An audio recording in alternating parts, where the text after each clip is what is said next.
This week on Merchants of Change, we've got Chris Davis. Chris played Division I hockey at the University of Massachusetts Amherst, followed by a professional career in the ECHL in Sweden before transitioning to sales. Today, he is the director of sales at Roto Pumps, a global pipes and parts manufacturer. Here he is, Chris Davis. I'm J.R. Butler, co-founder and CEO of the Shift Group, and you're listening to Merchants of Change. This is a podcast about transferring the skills and behaviors we acquire as athletes and military veterans into becoming a professional salesperson. Each week, we'll introduce you to a top performer who will help us understand how they became professional merchants of change. What's up, kid? Today on the show, we got Chris Davis. Chris, great to meet you, man. I'm pumped to chat with you today. Yeah, likewise. I love what you're doing here with Shift Group, and I'm honored, honestly. Thanks for having me on. Yeah, we were just catching up before we hit record. Chris and I have a very, very much shared network. We played against each other in college, and he played with a lot of my friends.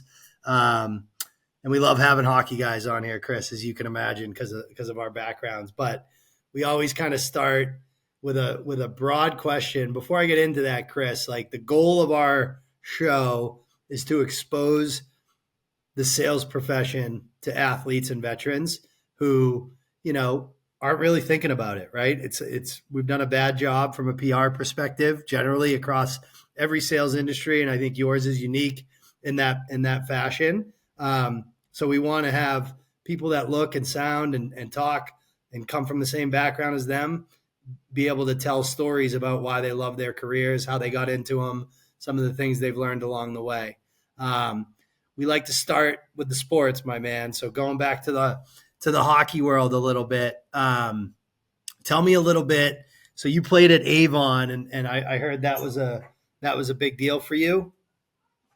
Yeah, well, I grew up in a small town in Connecticut called Simsbury, Connecticut. We had 5 hockey rinks in that town. So I grew up always on the ice. There was a place to find ice. You don't realize how lucky you are till you move away, like I did. And then you're like, geez, wow, all right, I got to travel that far, or I've got to, haggle over ice time here. It wasn't like that growing up. And I also had a father who was a general contractor, and he could build us a rink every winter, right?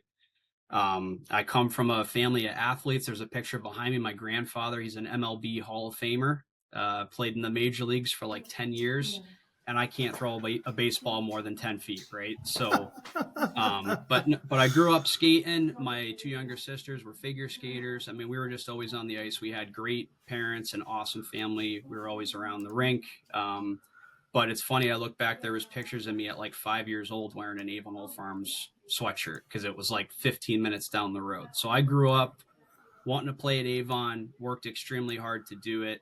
And I'd like to think that, I had a Harvard education in hockey at one point because I played for the great John Gardner. And then after having a really great experience at Avon, I went to go play at UMass, and my assistant was Red Gendron, right? Speaking of New Hampshire people, an absolute legend, rest in peace. But at Avon, I can honestly say that's when we think of hockey and all the memories and all that, when you win something and then you win it again with pretty much the same group of guys. And even though it was prep school, that's the best team I've ever been on when you actually describe a team. Just people that pulled for each other, pushed for each other, had a mutual goal that we tried to achieve.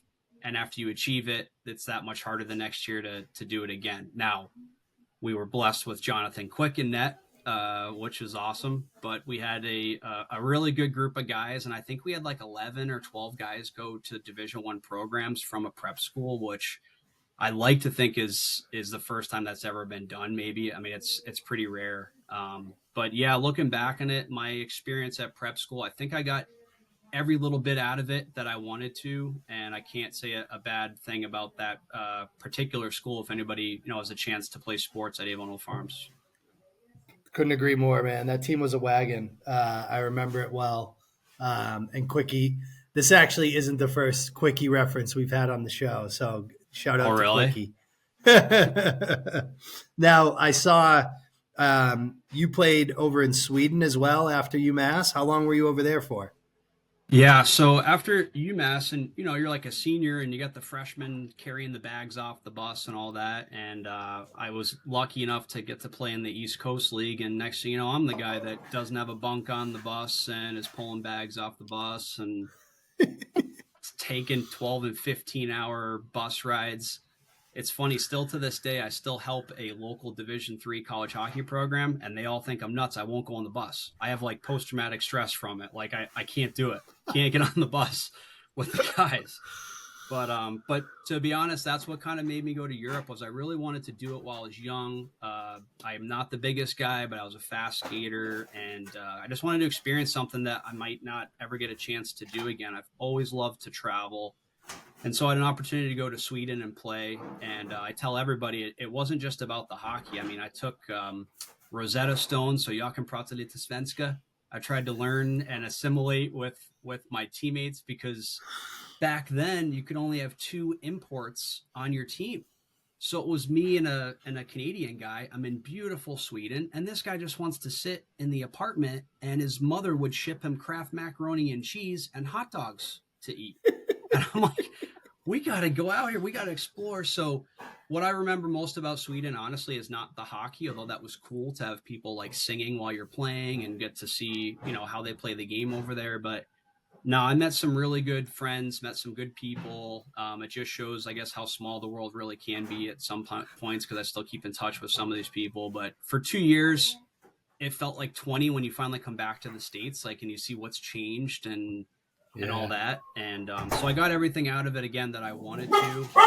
But I recommend that also anybody that wants to, or has the opportunity to go play overseas, try to get more out of it than just hockey. That's all. So well said, man. My my brother spent the season over in Sweden playing for Modo in Ornskoldsvik, which is about 8 hours north of Stockholm, and I visited in November. And what I remember about it was, one, it's beautiful country, the beautiful people in the country. Also, everybody is beautiful. Reminds me of Scottsdale a little bit in that sense.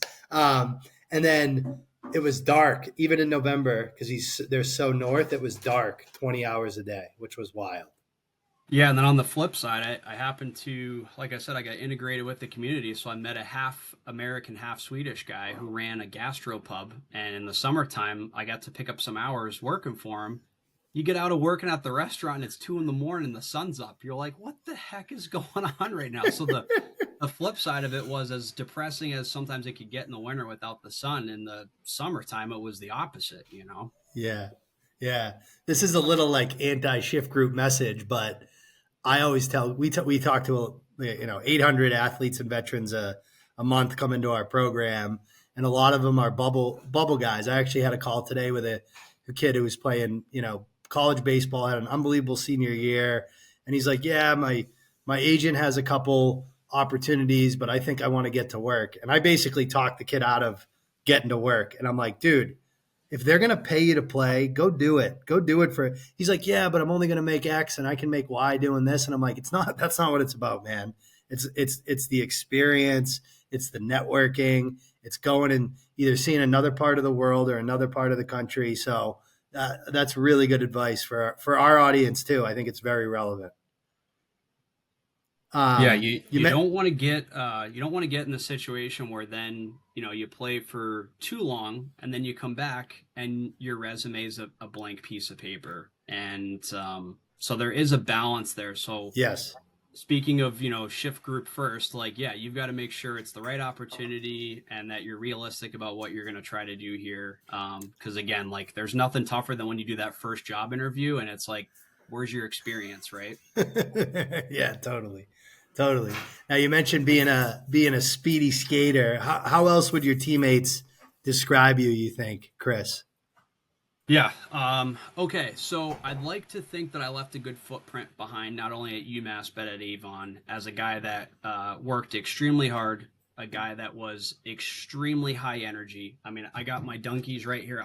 I might as well pick up a sponsorship in the future or something. I must drink at least 6 of these large iced coffees a day, JR. And if you ask any one of my teammates in the past, they were concerned about me, right? They're like, Jesus, the head coach brought me in at UMass one time because there was a Dunkin' Donuts in our practice rink. And he's like, Chris, I really, we're a bit concerned here. Your stick handling, you might be drinking too much coffee. It's probably the truth.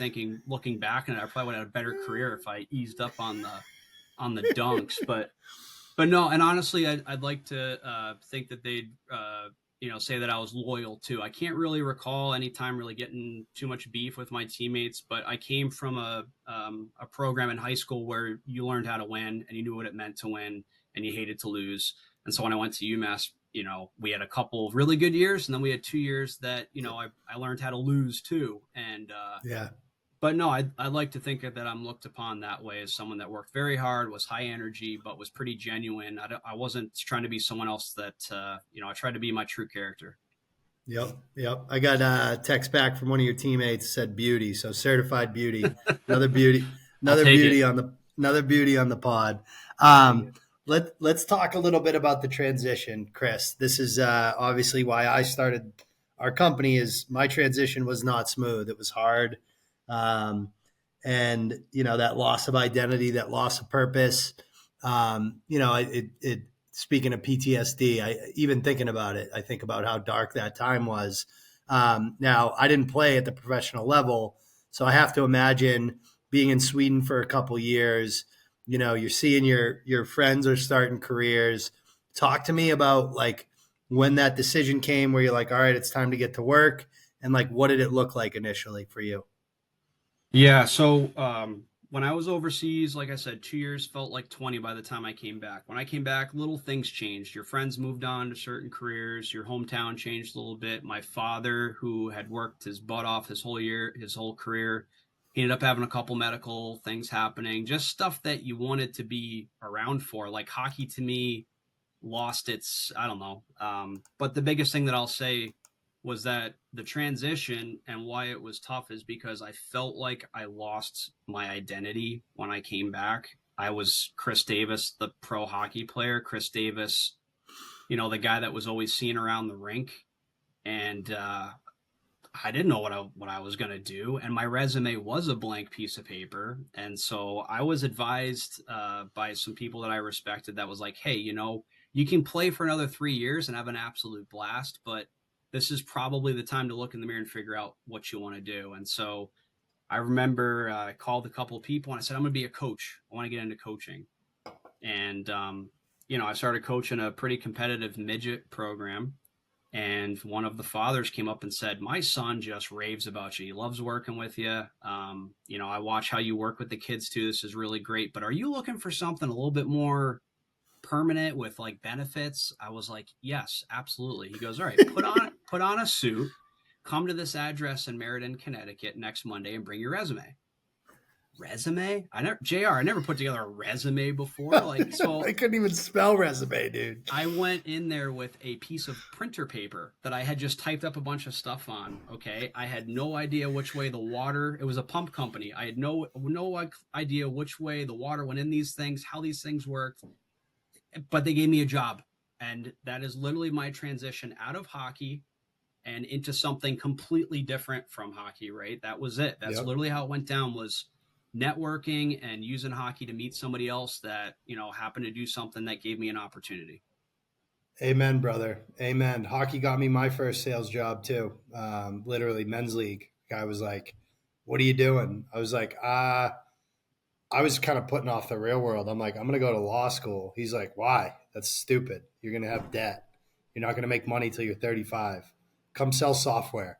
I was like, dude, I don't even own a computer. He's like, we'll figure it out. Like, don't worry about it. You got the intangibles, and that's what the guy saw in you. It sounds like he saw the intangibles, right? Yeah, I mean, I hope so. I was always able to speak with people. If there's one thing that I think that my old man instilled in me was, you look people in the eye, you shake their hands hard, right, and you speak up. And so I think I did pretty well, at least to earn an opportunity to work at this company. But besides that, I had no business being hired by these guys at all. So when you like time machine it for me, you get back to that like first like 6-12 months. What were some of those like real challenges initially for you, Chris?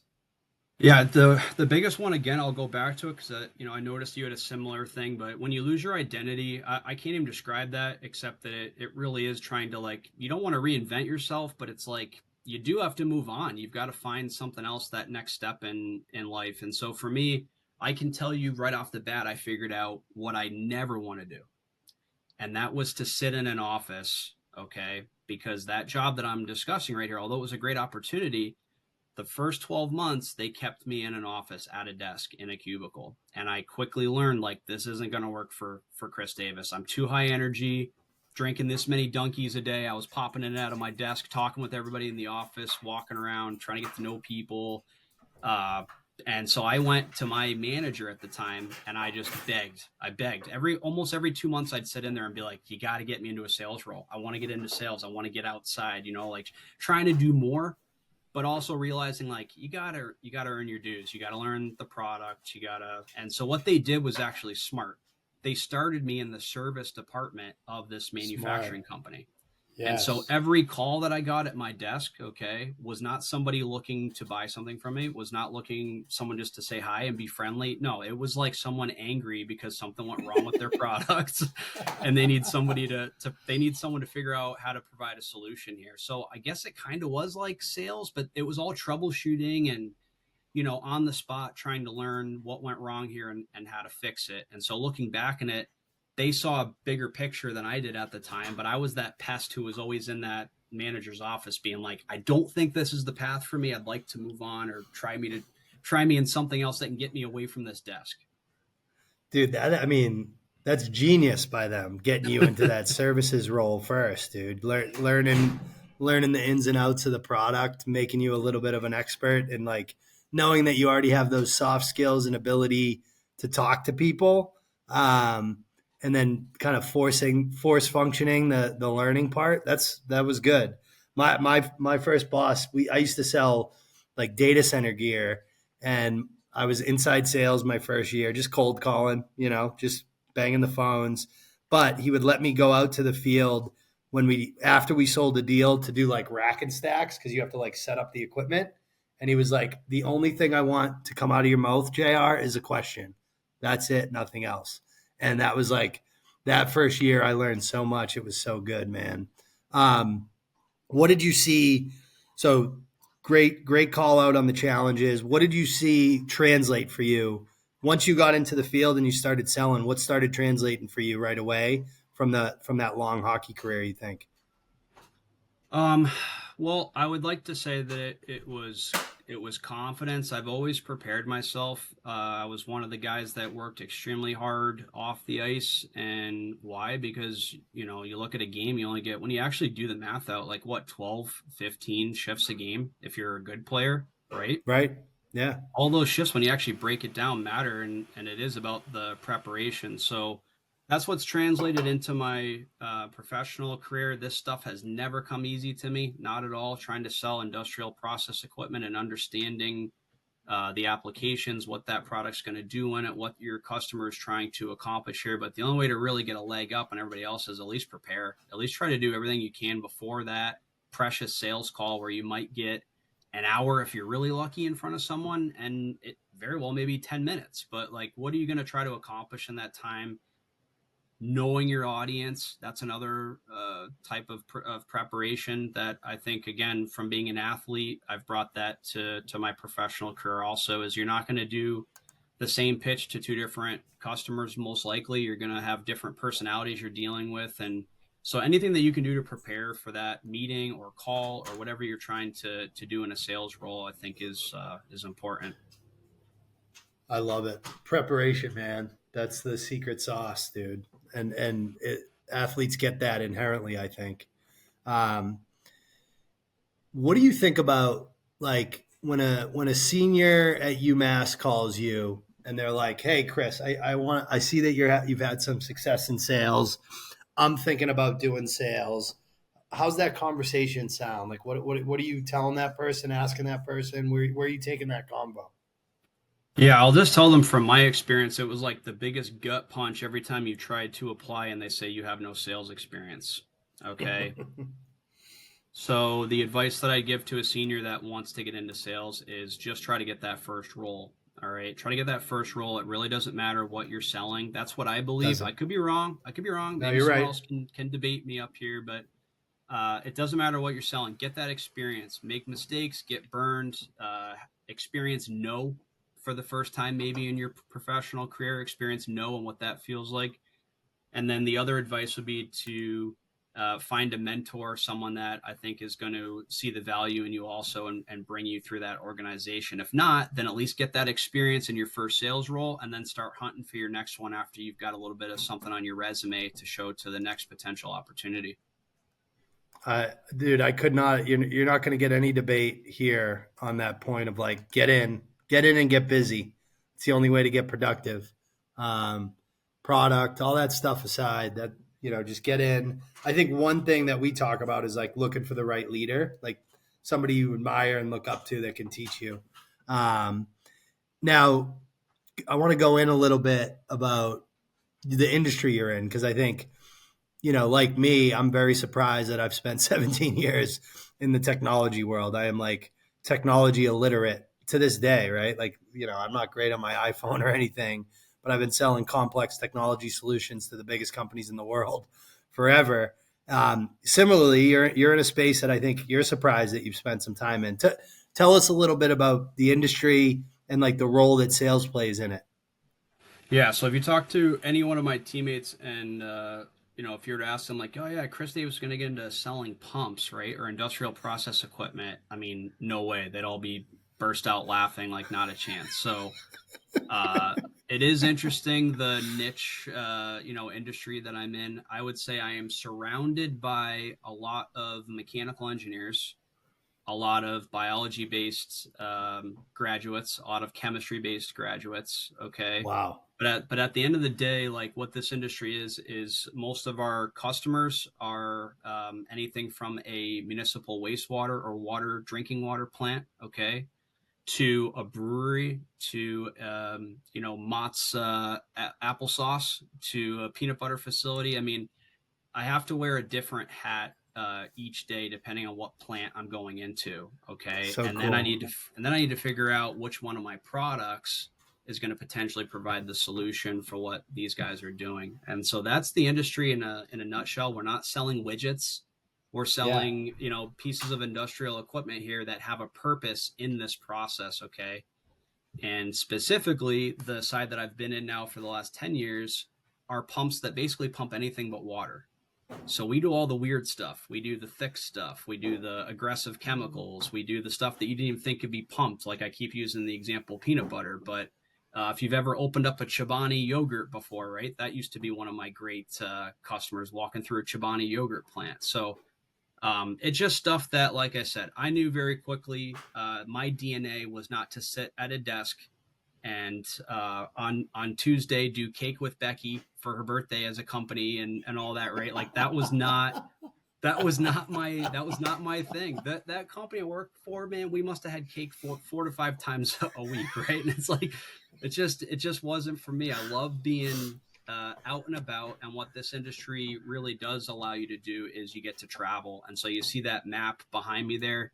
I'm pretty good about it. I try to log everywhere I travel. I stick a little dart on that board of some of the places that I've been able to go to, and some of them are great. Some of them you get to really see the rural parts of America where stuff is made and you've got no appreciation for it, right? And then now you do have an appreciation for it.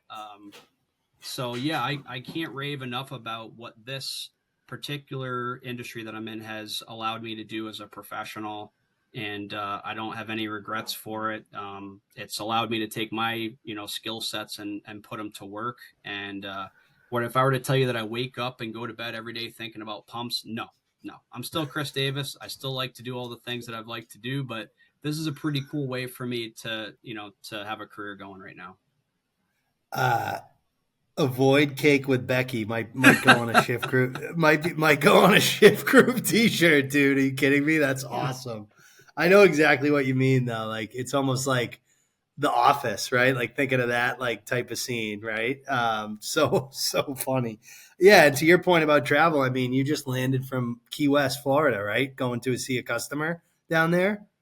Yeah, so that was one of those trips that I can say was the good ones, right? The fun ones or whatever. But there's other ones when, you're going through a stinky dog food plant in the middle of rural Indiana, right? I mean, those are the ones that we don't brag about. But yeah, like I'm not lying. Every day I got to put on a different hat and learn a little bit about what the process is or what this plant does. And there's just so many, manufacturing plants out there in the country that none of us we don't have an appreciation for where some of the things come from that we actually use on a daily basis.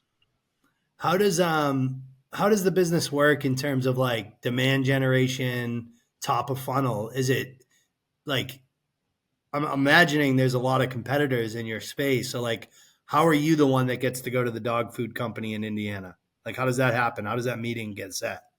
Yeah, so the way that so I work directly for the manufacturer as director of sales, and the way that we go to market is through distribution channels. So what we Got it. do is we set up various companies that will represent our product line, Yep. and they represent 30 other product lines too. So how do you get your product to, instead of be a C level product on the line card, how do you get it to a B? Then how do you get from a B to an A, right?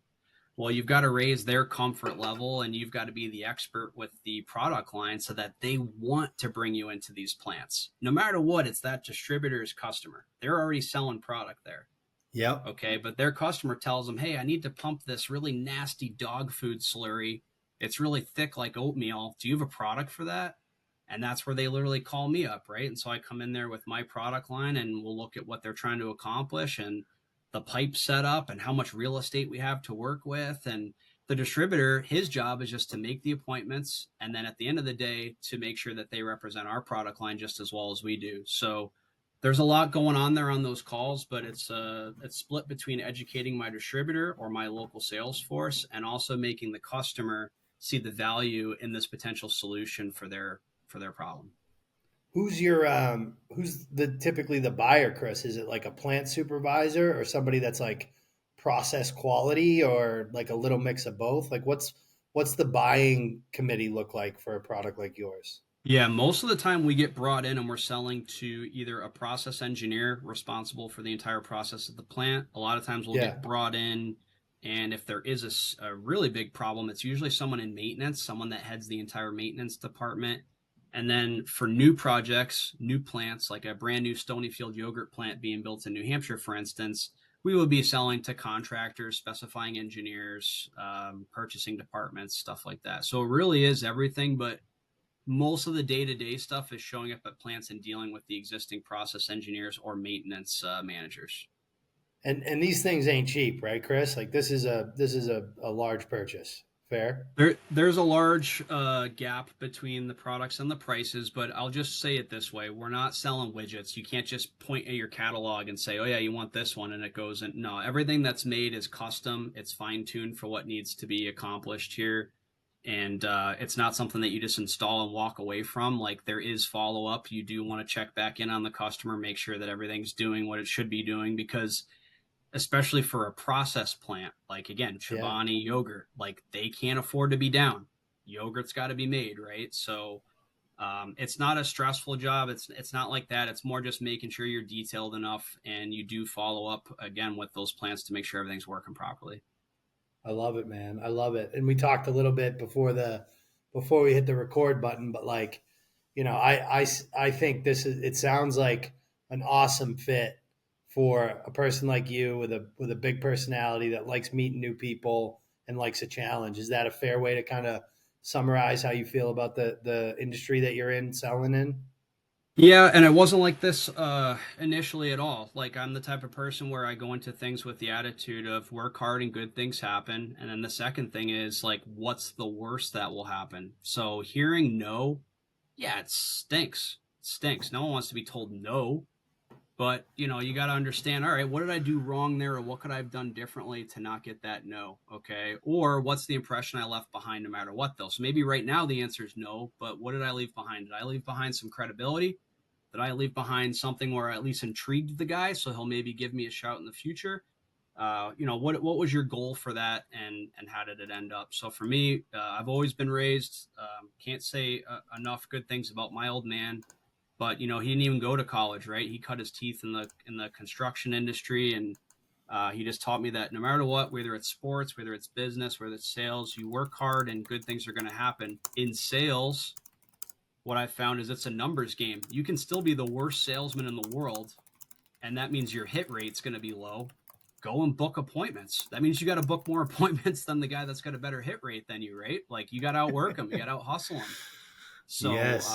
That's what I tell. We have new salespeople all the time that I meet in the industry, and it's a numbers game. You're going to figure out very quickly what your hit rate is, and okay, what are you going to do with that? You probably have to book more appointments than the next guy. It's okay. Yep. We have a saying at our company, Chris, that I think you're going to love, which is nobody cares, work harder. That's good. Love it. So I guess you talked a lot about travel, learning new things, building relationships. What else do you love about sales, Chris, for our audience? What else has it given you? I like to compete. I always have. I like to win. I like to compete. And then I like to, have fun when you're doing it. So what's kind of cool about this now is I'm in a position, I've worked myself into a position where now I get to kind of find the next generation of salespeople. I'm looking to hire some people that are interested in taking the same path that I did. So everybody's different. We have different DNAs. We have different makeups. Everyone's going to answer that question, which is a pretty broad question of what do you like sales. I'm sure everyone's going to answer it differently. But for me, it's like, man, I would celebrate when I scored a goal. Like my teammates know that about me. When I scored a goal, I celebrated hard. Okay. And I haven't been able to get anything close to that in life, except when you get a good sale or you provide a solution. Like that's the closest that I'll ever get to it again than putting the puck in the net. And so like that, I think you can go across the interview for a basketball player, for a football player, for a tennis player, whatever it is. But I'm sure we all still have that common thing where we're competitive, or else we wouldn't have been anything as an athlete. But what you get yourself into an industry where you're passionate enough about it, where you absolutely love that win that you get. Love that. Love the wins, baby. Celebrate the wins. I love that. Last question for you, Chris. We ask every guest this. People always say to me, JR, how come it's athletes and veterans for Shift Group? Like what about that population is made you build a business around it? And my answer is always the same. I don't have to explain to an athlete or a veteran what it means to be dialed in. And when I think about the best salespeople I've ever worked with, that's the first word I would describe. They're dialed in. So my question is, what does it mean to be dialed in as a sales professional for Chris Davis? Okay, so I'll answer this one maybe differently than some other people have in the past. When I think of that, when I describe what it means to be dialed in for me, okay, it's that big presentation that I had to give. I knew I had to give it 2 weeks in advance. I got a big presentation coming up, okay? It's the preparation that I did. It's the knowing of my audience that I did. It's the preliminary research that I did. It's the presentation that I fine-tuned for the people I was going to go in and see. It's the confidence that going into it, I'm comfortable with what I'm doing. I think I know how to answer most of the questions that'll come my way. You get up there and you look out at that audience and you've got engagement. You've got people looking at you. You got people nodding their heads. You got people ready to ask questions. You have the audience tuned in for what you're trying to do, okay, and you're going to leave something behind that hopefully they're going to remember. And for me, that is being dialed in, okay? At least for me, that's what I have to do, and that's what I expect my team to do, is to be true sales professionals up there. Not someone who's trying to open up their coat and sell you a bunch of watches, okay? But someone that has done their research and is prepared, and it comes off like genuine and organically that way, all right? And so to me, that's what being dialed in is. Just like if you had the game of your life, that puck, no matter what, is finding your stick, right? That ball's going in the hoop no matter what. You are not going to lose today. And so that's what I think can translate into any type of sales role, regardless of the industry. I love it, dude. There's a lot of people that are in sales. There's not a lot of sales professionals, and you just described what a sales professional is perfectly. Chris, this was awesome, buddy. Thank you so much for joining us, man. Great to have you. Thanks for having me on, JR, and I wish you the best of luck with the Shift Group. This wraps up this episode of Merchants of Change. If you enjoyed this episode, the most meaningful way to say thanks is to submit a review wherever you listen to podcasts. If you're interested in working with us, please come find us at www.shiftgroup.io.